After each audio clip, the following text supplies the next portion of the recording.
ગુરાબલ સમાચારની શરૂઆત કરીએ. અમદાવાદમાં ઘૂસણખોરી સામે પોલીસની કડક કાર્યવાહી અને બાંગ્લાદેશી નાગરિકોને શોધી કાઢવા માટે પોલીસે કડક વલણ અપનાવ્યું છે.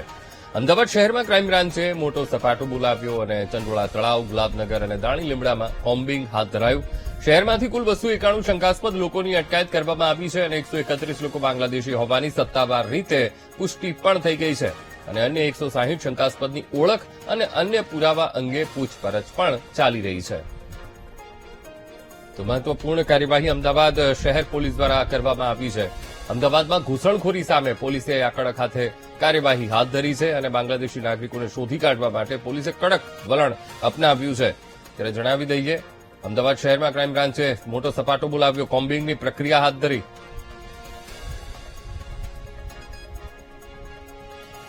કેન્દ્રીય ગૃહ અને સહકાર મંત્રી અમિત શાહની સૂચના છે કે ગુજરાત સહિત સમગ્ર દેશમાં કોઈ પણ જે ઘૂસણખોરો છે તેમને રહેવા દેવા ના જોઈએ અને તેને લઈને જ ગુજરાત પોલીસ દ્વારા ફરીથી એક્શનમાં આવી હતી અને અમદાવાદ શહેરમાં ગઈકાલે રાત્રિને જ સર્ચ ઓપરેશન શરૂ કરવામાં આવ્યું હતું. તમે જે રીતના દ્રશ્યો જોઈ રહ્યા છો તે અમદાવાદના અલગ અલગ વિસ્તારોમાં જે ઘૂસણખોરો છે કે જેઓ બાંગ્લાદેશથી અહીંયા ગુજરાતમાં પ્રવેશ્યા હતા, અલગ અલગ રૂટથી તેઓ ગુજરાતમાં આવ્યા છે, ત્યારે તેઓની અત્યારે તમામ લોકોની અટકાયત કરવામાં આવી છે અને અત્યારે હાલમાં અમદાવાદ ક્રાઇમ બ્રાન્ચ દ્વારા જે વાત કરવામાં આવે તો અમદાવાદમાં કુલ 291 જેટલા શકમનની અટકાયત કરવામાં આવી છે, જેમાંથી 131 જેટલા આજે બાંગ્લાદેશી હોવાની પણ પુષ્ટિ થઈ છે. ત્યારે તેઓ કઈ રીતે અહીંયા આવ્યા હતા, કયા રૂટ ઉપરથી તેઓ આવ્યા હતા, તે તમામ તપાસ અત્યારે હાલમાં અમદાવાદ શહેર ક્રાઇમ બ્રાન્ચ દ્વારા શરૂ કરવામાં આવી છે અને ટૂંક જ સમયમાં તમામ પ્રકારની કાયદેસરની કાર્યવાહી કરીને તેઓને ડિપોર્ટ કરવાની પણ કામગીરી અત્યારે હાલમાં ગુજરાત પોલીસ દ્વારા શરૂ કરવામાં આવશે. મહત્વની વાત કરવામાં આવે તો અમદાવાદ શહેરમાં હજુ પણ અનેક વિસ્તારોમાં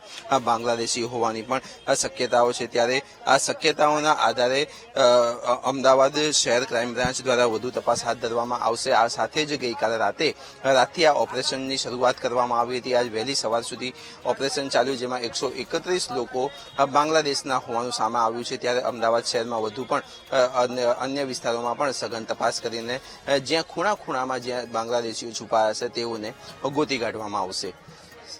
કેમેરામેન દશરથ ઠાકોર સાથે પાર્થ જાની, વીટીવી ન્યૂઝ, અમદાવાદ.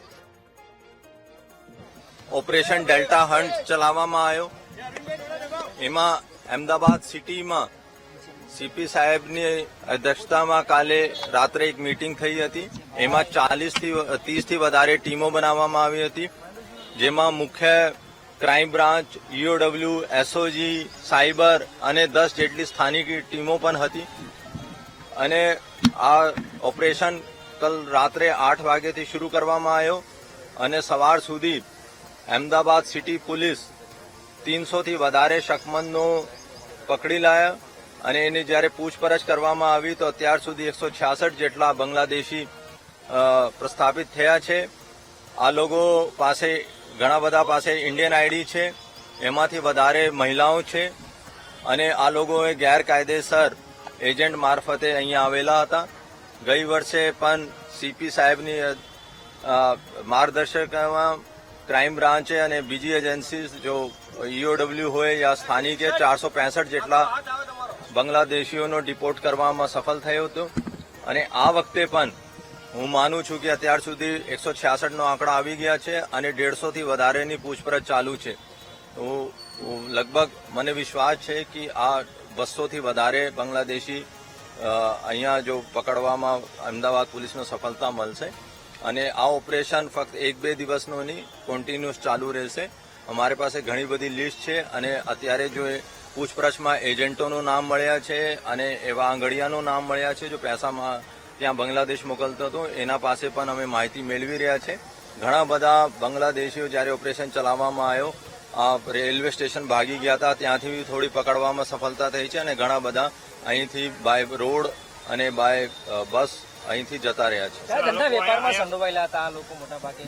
મહિલાએ વધારે સ્પામાં, પ્રોસ્ટિટ્યુશનમાં, વેશ્યાવૃત્તિમાં સામેલ હતા અને આ લોકો જો મેલ છે આ લોકો અહીંયા કચરા કલેક્શનમાં, ભંગાર કલેક્શનમાં, પીરાના આજુબાજુ. આંગળીયા પેઢીની વાત કરી સર, તો કેટલા રૂપિયા